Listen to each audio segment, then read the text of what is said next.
Hello. तो मैं संतोष sir,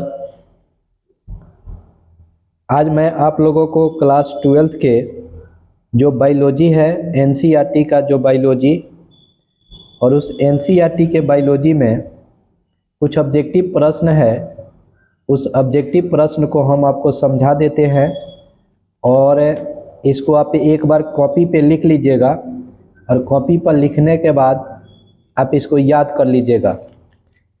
कुछ बच्चों का कमेंट हुआ कि सर आप जब एक चैप्टर पढ़ा दिए हैं, जीवों में जनन, चैप्टर का नाम है जीवों में जनन, तो जीवों में जनन हम अपने कोचिंग में समाप्त कर दिए हैं।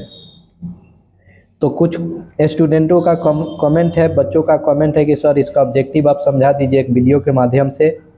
तो आप देख सकते हैं यहाँ 1 नंबर है और ऐसे यहाँ 21 नंबर होगा और फिर यहाँ लास्ट है 30 नंबर तक। तो हम 1 से लेकर के 30 तक आपको समझा देते हैं। आप एक बार कॉपी पे लिख लीजिएगा और इसको अच्छे ढंग से याद कर लीजिएगा। ये एक चैप्टर का है, तो आइए हम समझाते हैं। देखिए यहाँ सबसे पहला क्वेश्चन है कि नर तथा मादा युग्मक के युग्मन को कहते हैं। तो जिसमें नर और मादा दोनों का युग्मन होता है उसे लैंगिक जनन कहते हैं, लैंगिक जनन। तो आप भी कॉपी पे लिखिएगा कि नर तथा मादा युग्मक के युग्मन को क्या कहते हैं, तो लैंगिक जनन। दूसरा क्वेश्चन है कि एकल जनक द्वारा उत्पन्न संतति की विधि कौन है। तो हम आपको थ्योरी क्लास में पढ़ाए थे ऑफलाइन में कि एकल जनक द्वारा जो संतति उत्पन्न होता है उसको हम अलैंगिक जनन के नाम से जानते हैं, अलैंगिक जनन। तो एकल जनक द्वारा उत्पन्न संतति कौन सी है, या अलैंगिक या एकल जनक द्वारा उत्पन्न जो संतति होती है उसकी विधि होती है अलैंगिक जनन। इसी तरह से आइए इधर 3 नंबर है, एक तोता की जीवन अवधि कितनी होती है। तो हमने थ्योरी वाले और ऑफलाइन वाले क्लास में भी बताया था कि एक तोते की जीवन अवधि 140 वर्ष होती है। और भी कुछ जीव होते हैं जिनकी, जैसे कछुआ हो गए, बिल्ली हो गई, उसके बाद आपका जैसे बरगद का पेड़ हो गया, गेहूं धान का पेड़। तो आप लोग एक वीडियो है हमारा यूट्यूब पर या फेसबुक पर है, उसको भी देख लीजिएगा, सारे जीव की जीवन अवधि आपको याद हो जाएगी। तो एक तोता की जीवन अवधि कितनी होती है, तो आप 140 वर्ष बता सकते हैं। 4 नंबर क्वेश्चन है कि धान के युग्मक में गुणसूत्रों की संख्या कितनी होती है।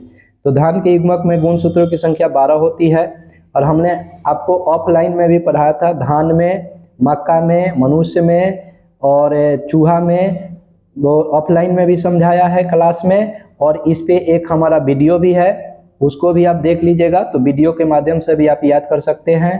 तो धान के युग्मक में गुणसूत्रों की संख्या कितनी होती है, तो 12 होती है। 5 नंबर क्वेश्चन है कि मक्का के युग्मक में गुणसूत्रों की संख्या कितनी होती है। तो मक्का के युग्मक में गुणसूत्रों की संख्या 20 होती है, आप याद रखिएगा, मक्का में 20। फिर छठा क्वेश्चन है कि मनुष्य के युग्मकों में गुणसूत्रों की संख्या कितनी होती है। तो मनुष्य के युग्मकों में गुणसूत्रों की संख्या 23 होती है। तो आप 23 याद कर सकते हैं और एक वीडियो भी है, आप वहां से देख सकते हैं, मक्का के, इसके बाद मनुष्य के, इसके बाद चूहा के, सब कुछ हम बता दिए हैं वहाँ। 7वां सवाल देखिए, सांप, मगरमच्छ, मुर्गी और लास्ट में इनमें से सभी, और पूछा है अंड परजक प्राणी कौन है। तो आपको हमने बताया ऑफलाइन क्लास में कि सांप, मगरमच्छ और मुर्गी तीनों अंड परजक प्राणी है, इसलिए इसका आंसर जाएगा इनमें सभी। तो 7 का आंसर होगा इनमें सभी। सांप भी अंडा देता है, मगरमच्छ भी अंडा और मुर्गी भी अंडा देती है, तो ये सब हो जाएगा अंड परजक प्राणी। 8 नंबर क्वेश्चन है कि इनमें कौन द्विगुणित है। तो हमने 8 10 से ऐसा मतलब संरचना बताया है जो अगुणित हो, द्विगुणित हो। तो यहाँ पूछ रहे हैं पराग, नर युग्मक, युग्मनज और अंड। तो ये द्विगुणित संरचना में युग्मनज होता है, बाकी पराग, नर युग्मक और अंड ये सब अगुणित संरचना होता है। तो आपको द्विगुणित बताने के लिए आंसर देना होगा युग्मनज। तो युग्मनज कैसी रचना, तो द्विगुणित। 9 नंबर क्वेश्चन है कि किसका पादप काय अगुणित होता है। तो देख लीजिए, हम वीडियो के माध्यम से और आपको ऑफलाइन क्लास में अपने कोचिंग में भी समझाया है कि कवक, शैवाल, ब्रायोफाइटस ये सारे के सारे जो पादप काय होते हैं अगुणित होता है। तो कवक, शैवाल, ब्रायोफाइटस ये तीनों जो होते हैं ना, ये अगुणित होता है, तो इनमें से सभी आंसर जाएगा। 10 नंबर क्वेश्चन है कि द्विलिंगी प्राणियों के उदाहरण कौन कौन है। तो हम आपको समझाए थे जोंक, टेपवर्म, स्पॉन्ज, इसके बाद केचुआ था। तो ये सारे के सारे द्विलिंगी प्राणी के उदाहरण है। एक ही प्राणी में दोनों लिंग होता है, जोंक, टेपवर्म, स्पॉन्ज और केचुआ। तो इनमें से सभी आंसर दीजिएगा। तो द्विलिंगी प्राणी के उदाहरण जोंक भी होगा, टेपवर्म भी होगा, स्पॉन्ज भी होगा। तो इनमें से सभी आंसर जाएगा। 11 नंबर प्रश्न है कि इनमें से या किसमें निम्न में से किसमें 12 वर्ष में केवल एक बार फूल खिलते हैं। तो हम आपको आंसर ऑफलाइन में बताए थे क्लास में, नीला कुरेंजी। तो नीला कुरेंजी एक ऐसा पौधा है जिसके जीवन में 12 वर्ष पर एक बार पुष्प खिलता है। तो आंसर दीजिएगा नीला कुरेंजी, 12 वर्ष में एक बार पुष्प देता है। 12 नंबर है कि मध्य चक्र। तो हम आपको मध्य चक्र और ऋतुस्राव चक्र दोनों के बारे में ऑफलाइन अपने कोचिंग में बताया है। तो मध्य चक्र किस में पाई जाती है, तो गाय में, कुत्ता में, भेड़ में, ये सब में मध्य चक्र। और वहीं पूछेगा कि ऋतुस्राव चक्र किस में होता है, तो बंदर में, चिंपैंजी में, मनुष्य में, ये सभी में ऋतुस्राव चक्र। तो हम आपको अपने कोचिंग में भी आपको ऑफलाइन में बताए हैं कि मध्य चक्र गाय में, कुत्ता में, भेड़ में, सभी में हो जाएगा। और फिर ऋतुस्राव चक्र तो बंदर में, चिंपैंजी में, मनुष्य में और गोरिल्ला भी बताया था इसमें, इसलिए सभी आंसर जाएगा। तो मध्य चक्र गाय में, कुत्ता में, भेड़ में, और ऋतुस्राव चक्र बंदर में, चिंपैंजी में और मनुष्य में। इसके बाद 14 नंबर है कि निम्न में से किसमें केवल एक बार अपने जीवन काल में फूल निकलता है। तो हमने आपको ऑफलाइन वाले क्लास में समझाया था बांस। तो बांस एक ऐसा पौधा है जिसके पूरे जीवन में एक बार फूल खिलता है। तो बांस आंसर रखिएगा, आंसर याद रखिएगा, पूरे जीवन काल में बांस एक बार पुष्प पैदा करता है। 15 नंबर क्वेश्चन है कि प्रोफेसर पंचानन माहेश्वरी का जन्म कहाँ हुआ था। तो आंसर याद रखिएगा जयपुर। प्रोफेसर पंचानन माहेश्वरी का जन्म स्थान है जयपुर। तो जयपुर आंसर दीजिएगा। 16 नंबर क्वेश्चन है कि कायिक जनन एक प्रकार का कैसा जनन है। तो कायिक जनन एक प्रकार का अलैंगिक जनन का उदाहरण है, अलैंगिक जनन। तो कायिक जनन एक प्रकार का अलैंगिक जनन होता है। फिर 17 लैंगिक जनन को सामान्यतः कितने भागों में बांटा जा सकता है। तो हमने बताया था ऑफलाइन वाले क्लास में 3 भाग, जिसमें एक का नाम था निषेचन पूर्व घटनाएं, एक का नाम था निषेचन और एक का नाम था निषेचन पश्च घटनाएं। तो लैंगिक जनन को सामान्यतः 3 भागों में बांटा जा सकता है, इसलिए आंसर यहाँ से 3 दीजिएगा। इसके बाद 18 नंबर क्वेश्चन है कि आलू में अर्धसूत्री कोशिका में गुणसूत्रों की संख्या कितनी होती है। तो यहाँ अर्धसूत्री पूछ दिया, इसलिए इसका आंसर होगा 48, नहीं तो आपका आंसर 24 होता। तो आलू में, तो अगर ये सवाल पूछा रहता कि आलू में युग्मकों, आलू के युग्मकों में गुणसूत्रों की संख्या कितनी होती है, तो ये पूछा रहता कि आलू के युग्मकों में, तो युग्मक रहता तो 24 हो जाता। लेकिन अर्धसूत्री कोशिका, तो हम आप देखिएगा अपने कॉपी में या एक वीडियो के माध्यम से भी आपको समझाया है, एक तरफ युग्मक और एक तरफ अर्धसूत्री कोशिका। तो ये आलू है, तो जब अर्धसूत्री कोशिका पूछा है तो 48 होगा, और युग्मक पूछा रहता तो 24 होता। तो इसका आंसर 48 होगा। 19 जीव हो सकते हैं। तो हमने आपको बताया था कि जीव एक लिंगी भी होते हैं और जीव द्विलिंगी भी होते हैं, इसलिए आंसर दोनों जाएगा। तो जीव हो सकते हैं एक लिंगी और द्विलिंगी दोनों, तो दोनों आंसर जाएगा। 20 नंबर उसी तरह से जीव हो सकते हैं तो एक लिंगी और द्विलिंगी, और उसी तरह से 20 नंबर पुष्प हो सकते हैं, तो पुष्प भी वही होते हैं एक लिंगी और द्विलिंगी। तो पुष्प और जीव एक लिंगी और द्विलिंगी दोनों होते हैं, तो आंसर दोनों होगा। फिर 21 नंबर जब युग्मक संलयन जीव के शरीर के बाहर होता है तब उस विधि को कहते हैं। तो बाह्य निषेचन या बाहरी निषेचन हम आपको पढ़ाए थे ऑफलाइन वाले क्लास में, कोचिंग में, कि जब युग्मक संलयन जीव के शरीर के बाहर हो तो बाह्य निषेचन, और जब युग्मक संलयन जीव के शरीर के अंदर हो तो अंततः निषेचन या आंतरिक निषेचन। तो यहाँ क्या हो रहा है, जीव के शरीर के बाहर निषेचन हो रहा है, तो आंसर होगा बाह्य निषेचन। इसी तरह से आइए इस पेज को हम लिखते हैं, और यहाँ आप देखिएगा 22 नंबर, इसमें है कि जेम्यूल्स का निर्माण किस में होता है। ईस्ट है, पेनिसिलियम है, स्पंज है और हाइड्रा है।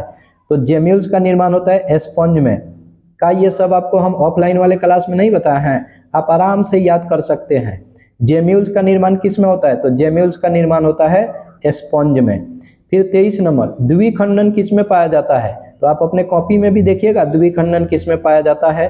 तो द्विखंडन पाया जाता है अमीबा तथा पैरामीशियम में।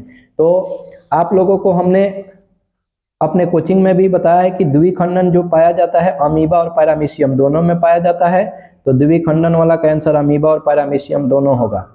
24 नंबर क्वेश्चन है कि प्रोटिस्टा तथा मोनेरा में किस प्रकार का जनन होता है? तो प्रोटिस्टा तथा मोनेरा में कोशिका विभाजन द्वारा जनन होता है, कोशिका विभाजन। तो याद रखिएगा, प्रोटिस्टा तथा मोनेरा में किस प्रकार का जनन होता है? तो कोशिका विभाजन द्वारा होता है। 25 नंबर देखिए क्वेश्चन आ गया, बंगाल का आतंक किसे कहा जाता है? तो बंगाल का आतंक हम आपको समझाए थे जलकुंभी को कहते हैं, लेकिन यहाँ इसका इंग्लिश नेम दिया है वाटर हाइसिंथ। तो याद यही रखिएगा, बंगाल का आतंक हिंदी में नाम देखिएगा तो जलकुंभी होगा, इंग्लिश में वाटर हाइसिंथ। तो बंगाल का आतंक कहते हैं वाटर हाइसिंथ को। 26 नंबर प्रश्न है कि कायिक प्रवर्धन में पादपों का उत्पत्ति स्थल निम्न में से कौन है? तो कायिक प्रवर्धन में पादपों का उत्पत्ति स्थल निम्न में से कौन है? तो कायिक प्रवर्धन में पादपों का उत्पत्ति स्थल निम्न में से जो होता है उसका नाम है पर्व संधि। क्या आंसर दीजिएगा? पर्व संधि। तो कायिक प्रवर्धन में पादपों का उत्पत्ति स्थल पर्व संधि से होता है। 27 नंबर, निम्न में से एक लिंगी प्राणी पूछा है और ऑप्शन दिया है तिलचट्टा, जोंक, केंचुआ और टेपवर्म। तो टेपवर्म, केंचुआ और जोंक द्विलिंगी प्राणी के एग्जाम्पल है, जबकि तिलचट्टा एक लिंगी प्राणी का उदाहरण होता है। तो आपका आंसर यहाँ से तिलचट्टा जाएगा, तिलचट्टा एक लिंगी प्राणी का उदाहरण है। 28 नंबर, प्रोटिस्टा तथा मोनेरा में जनन का प्रकार है। तो इधर भी आप देख सकते हैं यही सेम था 24 नंबर, प्रोटिस्टा तथा मोनेरा। तो क्या था आंसर? कोशिका विभाजन। और फिर यहाँ पूछा प्रोटिस्टा तथा मोनेरा, तो इसका भी आंसर कोशिका विभाजन ही होगा। 29 नंबर, अमीबा में जनन विधि निम्न में से कौन है? तो अमीबा में जो जनन की विधि होती है आप देख सकते हैं अमीबा वाला, यहाँ देखिए 23 नंबर। तो द्विखंडन पाया गया था ना अमीबा और पैरामीशियम, और वही क्वेश्चन पूछ रहा है 29 नंबर में कि अमीबा में जनन की विधि, तो वही होगा द्विखंडन। तो यहाँ आंसर द्विखंडन, चाहे वो अमीबा हो और चाहे वो पैरामीशियम हो, दोनों में द्विखंडन। 30 नंबर यानी इस चैप्टर का अंतिम सवाल है, कोलोन शब्द निम्नलिखित में से किसे निरूपित करता है? तो कोलोन शब्द निम्नलिखित में से किसे निरूपित करता है? जैसे आप सब ऑप्शन देखिए, संतति जनक के समान हो, संतति आनुवंशिक रूप से एक समान हो, संतति आकारकीय दृष्टि से समान हो, अर्थात सभी।